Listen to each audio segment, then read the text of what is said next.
Hello everyone, my name is Sara and I'm very happy to be here today. I've been working closely with the Bahrain Center for Human Rights, especially lately, because we're preparing a UN report together for the Universal Periodic Review coming up of Bahrain soon. Those of you who don't know what it is, it's this process that every country has to go through every 4 years, where the UN is basically looking at what is the situation for human rights in their country, and so it's sort of an exam in human rights. And so we've been trying to look at all of the different violations happening, and especially those on civic space, because I work for CIVICUS, which is an organization that has its headquarters in Johannesburg in South Africa. I'm based here in Denmark at the moment, but we'll be going back to South Africa in a month's time. We also have offices in Geneva, London, and New York.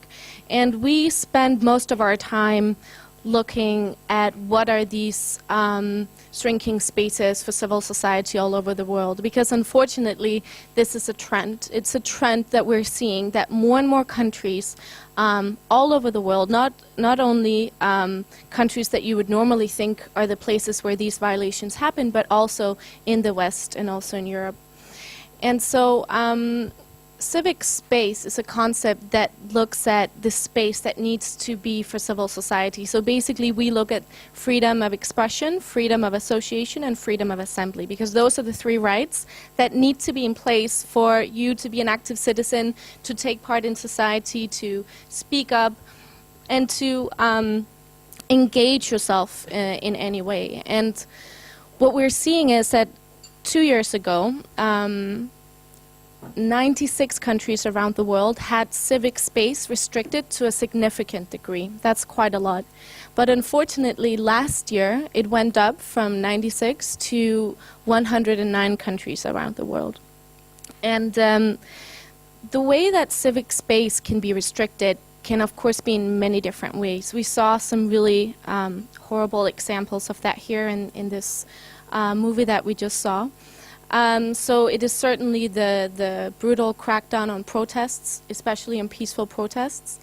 And then it is also legislation that can either restrict organizations from working or restrict people from going to the streets, but also just restrict freedom of expression. And many excuses are being used in this crackdown, unfortunately. And what we're seeing in Bahrain is that this is for sure a very exceptional situation. The case of civic space restrictions in Bahrain is very severe. We're seeing that the highest number of journalists imprisoned per capita is in Bahrain. We're also seeing that thousands of political prisoners are right now in prison. Many have been facing torture. We're really seeing a routine use of torture to crack down on human rights defenders, on journalists, on photographers, on many different people in society who try to speak up. And also what we've been seeing lately is especially travel bans, and then also revocation of citizenships. And then, unfortunately, also the forced exile that both Zainab and Mariam have been forced into. And so, unfortunately, governments are being more and more creative in their way of cracking down. So they're trying to say, well, we're doing this because of terrorism. We have to make an anti-terrorism law because we are facing terrorism. And of course, yes, terrorism is a global threat. It's something that's threatening all of us. But what we're seeing is that the government of Bahrain and also other governments around the world are accepting anti-terrorism to crack down on the most basic rights, especially the rights of expression. And so the anti-terrorism laws in Bahrain are also being used to crack down on civil society. And we're also seeing that, you know, like we saw in this movie, that peaceful protest is really one of the focus areas of the Bahraini government where they're cracking down. And so then we can all ask, you know, what should we do? And what we're trying to do in CIVICUS is that we are monitoring the situation all over the world. We're trying to see what what are the different ways that civil society is being cracked down on, but also to try to support campaigns to ensure that the population also knows that civil society is really important for stability of a country. We have been talking a lot in the UN with the Danish government, with the American government, with governments all over the world about the importance of these basic freedoms, of freedom of expression, freedom of association, freedom of assembly, in order to have long-term stability in any country. Basically, the focus on security, the focus on anti-terrorism is more of a shell. And if you then go deep into it, really no stability on the long term can be reached. And so this is a dialogue that we're really trying to have with many governments. And some agree to it, but say, well, we just can't do anything because we have trade agreements, we have weapon agreements, etc. with this country, and so we don't want to do anything to sort of weaken this relationship. But what we also have seen is that when there is international pressure, it works. It really has been working in the past on many different countries, but also in Bahrain. We saw when Nabeel was imprisoned last time, the international pressure around his case was very instrumental in his release. We also saw it with Zainab, with Mariam. And this, of course, is something that governments around the world should do. They should speak out. They should not think that anti-terrorism laws and security and these approaches actually will create any sort of long-term stability. On the contrary. And so I think what we have seen lately in Bahrain is that now they have been able to go beyond what they have done before. Lately, within the last few months, we have actually seen that they have become even more bold and confident in the way that they deal with this. So, for example, when the Commission on the Status of Women in New York was there in March, which is a conference that brings together women's rights activists from all over the world, and also governments from all over the world to talk about how to improve women's rights globally, Miriam and I, we were there together and we had meetings, etc., to try to highlight what are some of the cases against women human rights defenders in various countries. And what was so disturbing and very worrying was that the Bahraini government decided to detain Zainab al-Khawaja the day that the Commission on the Status of Women started. We also had a really famous women human rights defender from Egypt who was also targeted right when it started.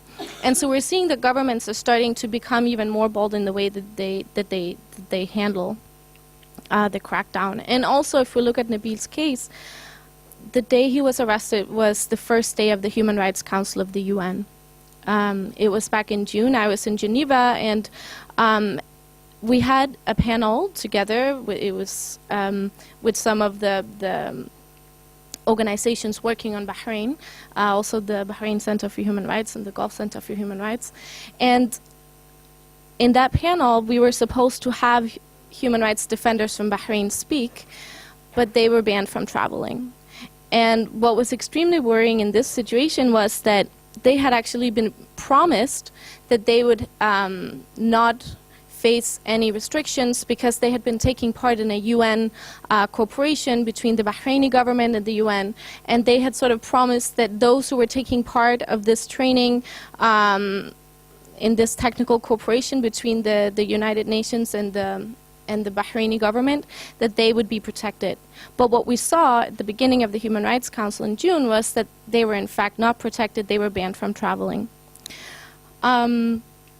And I think it's also important to mention that one of the employees from the Bahrain Center for Human Rights was also supposed to be here today, and she was banned from traveling as well.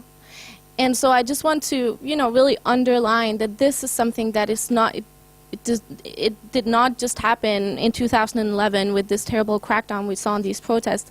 This is ongoing, and within the last few months, and especially the last few weeks, the attacks on civil society, on citizens trying to speak up and take active part in society has become even worse in Bahrain.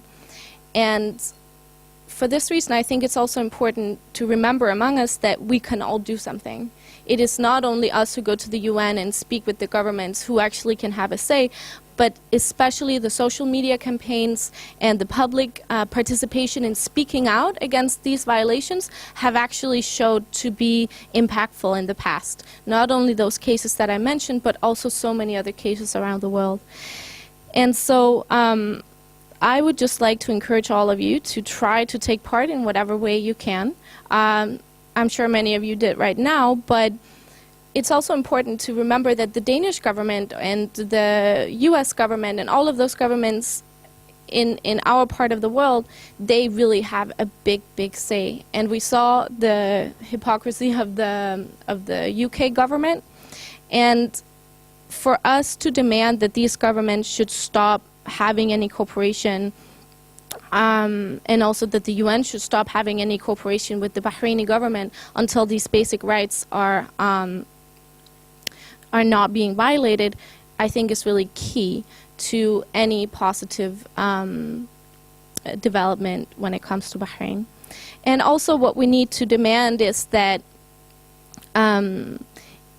sometimes, you know, we have governments saying, well, we are supporting human rights defenders at risk, we will protect them, we will give them financial support, we will help them come to a different country, but then when it comes down to it, providing visas and doing these really basic things that should happen and that they actually promised is not taking place.